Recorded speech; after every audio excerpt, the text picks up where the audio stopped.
जब मैं मैट्रिक के पेपर देकर फ्री था, अब्बू ने मुझे अपने साथ दुकान पर बिठा लिया था। कभी कभी मुझे अकेले बैठने का मौका मिल जाता तो मैं कभी किसी नंबर पर फ़ोन मिलाता तो कभी किसी फ़ोन पर कि शायद कोई लड़की फ़ोन उठा ले। एक दिन यूं हुआ, एक आंटी ने फ़ोन उठाया। सलाम दुआ के बाद मैंने बातचीत शुरू की तो उन्होंने फ़ोन काट दिया। काफ़ी दिन फ़ोन करने के बाद आंटी ने खुद ही मुझसे बात करना शुरू कर दी।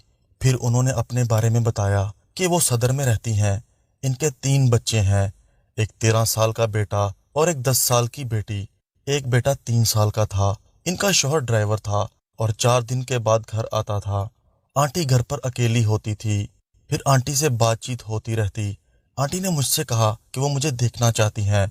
मैंने उन्हें दोपहर का वक्त दिया और उनकी गली में जाकर खड़ा हो गया। कुछ देर के बाद आंटी ने मुझे अपने छत से देखा। मैं देखकर हैरान रह गया कि आंटी बहुत खूबसूरत थी। गोरा सफेद रंग था। उन्होंने लाल रंग के कपड़े पहने थे जिसमें वो परी की तरह दिख रही थी। मैंने अपनी जिंदगी में इतनी खूबसूरत आंटी नहीं देखी थी। फिर उसने मुझे इशारा किया कि अब तुम जाओ।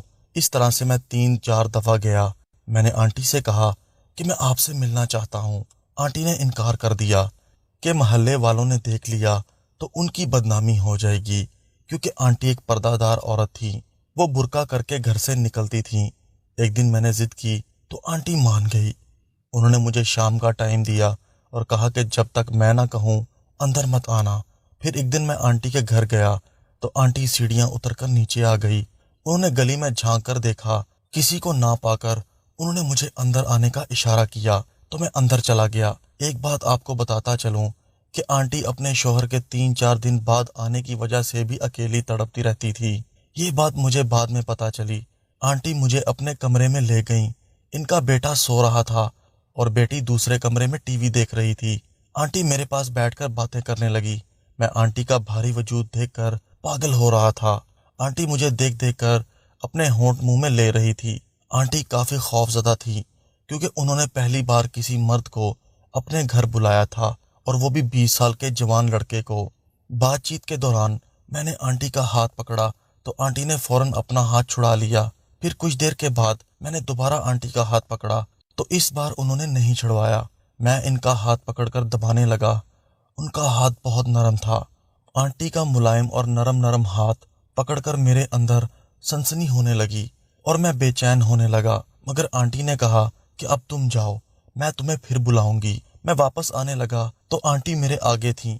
उन्होंने गेट पर पहुंचकर बाहर का जायजा लिया। इतने में मैं उनके पीछे से आंटी के साथ थोड़ा सा चिपक गया तो आंटी चौंक गई। फिर आंटी ने मुझे बाहर जाने को कहा और मैं फिर घर आ गया। उसके बाद मैं आंटी से 3-4 बार मिला। अब आंटी का डर खत्म होता जा रहा था।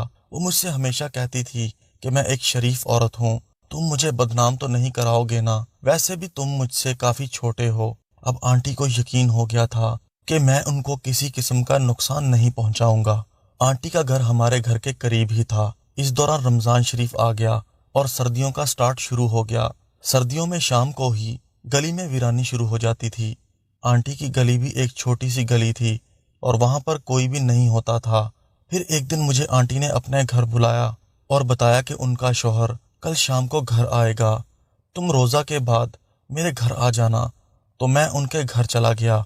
आंटी के दोनों बच्चे तरावी पढ़ने साथ वाले घर गए हुए थे और छोटा बेटा सो रहा था। मैं जब घर में दाखिल हुआ तो मुझे अंदाजा हुआ कि आंटी आज फुल मूड में है।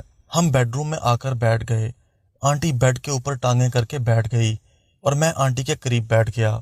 मैंने आंटी का हाथ पकड़ लिया जो गर्म था। मैंने आंटी से कहा, एक बात कहूँ, अगर बुरा ना माने तो। आंटी ने कहा, हाँ कहो तो। मैंने कहा, मुझे आपसे मोहब्बत हो गई है। ये सुनकर आंटी खिलखिलाकर हंस पड़ी और कहने लगी कि तुम मुझसे बहुत छोटे हो और मैं शादीशुदा औरत हूँ। तो मैंने कहा, फिर क्या हुआ, क्या शादीशुदा औरतों को प्यार नहीं कर सकते? ये सुनकर आंटी खामोश हो गईं। मैंने मौका देखकर अपना एक बाजू आंटी की गर्दन के पीछे डाल दिया और उनको अपने करीब करके उनको चूम लिया। आंटी को एकदम शौक लगा।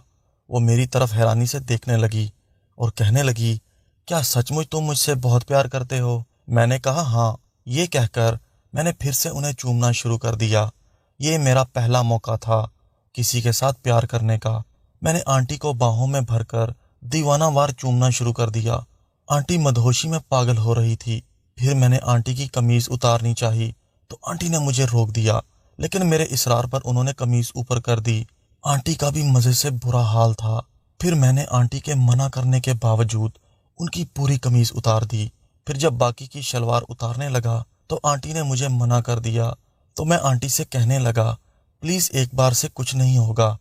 तो आंटी मुझे कहने लगी, प्लीज़ ऐसा मत करो, मैं शरीफ और पर्दादार औरत हूँ, इस तरह मैं बदनाम हो जाऊंगी। मैंने कहा, आंटी मैं किसी से कुछ नहीं कहूँगा, ये मेरा वादा है आपसे, आप मुझ पर एतबार करें। तो आंटी कहने लगी, पक्का वादा? मैंने कहा, हाँ आंटी, पक्का वादा, मैं किसी को कुछ नहीं बताऊंगा। तो आंटी खामोश हो गई। मैं समझ गया खामोशी में ही नीम रजामंदी है। और फिर मैंने और आंटी ने फुल मज़े किए।